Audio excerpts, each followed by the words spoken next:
One of the most unusual and colorful succulents is Gymnocalycium mihanovichii, which is quite a mouthful to say. So let's just refer to it as moon cactus. And as you can see here, it is actually made up of two different cacti. So it has generally a Hylocereus base, and then the Gymnocalycium is grafted on top. So the top part actually cannot survive without the base. It doesn't have chlorophyll, which absorbs the sunlight. So it will not survive independently of the graft. So something interesting about it is you'll see that it does grow little babies along the top. If you were to remove one of those, it will actually die unless it is grafted to another cactus. So sometimes people will maybe graft it onto the same plant. You can also split the base, or you can just get a completely new rootstock, as it's called, and graft the baby on top of it. And as you can see, it comes in a bunch of different colors. So we have red, yellow, and pink here. You'll also see it in some oranges and some that are a little bit tie-dyed. They're just really bright, fun, but a little bit odd colors and a little bit unnatural. Something that to me makes them seem even more unnatural is they will actually bloom as well. So they do have flowers that grow from them. Generally, if you're growing them indoors, you won't be likely to see the flowers. It tends to happen more if they're outside.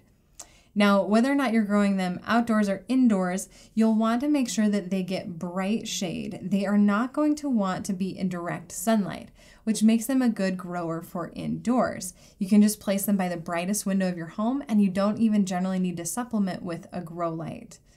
The way that you'll also maintain the nice compact shape and normalized growth is limiting the amount of water. I think because it is a grafted cactus, it's just a little bit more susceptible to rot. And it does have a really thick stem.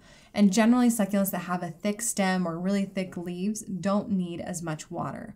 So I do recommend using the soak and dry method where you're soaking the soil completely, but then after the soil is dried out completely, I would get another 5 to 6 days before you water again. It's one that if it does start to rot, you're gonna have a really hard time saving it, but if you err on the side of too little water, it'll help reduce the growth, keeping it nice and compact, and then you won't have to worry about rotting at the bottom. So it's one that can grow to be about 1 foot tall. It varies a little bit depending on how aggressive the rootstock gets, and then the top can get a little larger as well. But you're not looking at a super large plant. It would stay growing pretty well in a smaller container. It will grow most actively in the summer. So in the winter, you'll really want to cut back on watering. And if you're growing indoors, it may not go through a true dormancy. So just keep an eye on things. And again, always err on the side of too little water rather than too much. While this is not generally considered a plant that's toxic to humans or animals, it does have sharp spines, and the little glochids on the cactus can get stuck into your fingers. So try and keep it out of the way of children and pets, just so you guys are all safe. Keep in mind that if you are growing this succulent outdoors, it is not a cold hardy succulent. And in fact, it's only rated for temperatures down to 30 degrees Fahrenheit or a zone 10. So you'll definitely want to bring it inside if there's a chance of freezing weather for several days in a row. If it's just going to be for 2 or 3 days, you can probably get away with covering it with frost cloth, but I would highly recommend bringing it in just to keep it safe from any frost damage that might occur during extended periods below 30 degrees. I would love to know if you have recommendations for what this cactus can be paired with. Something that I have found is I don't know what it looks good with. So I generally have planted them up individually or sometimes grouping them together. But if you have a succulent that you like to plant with the moon cactus, I would love to know. Just leave it in the comments below.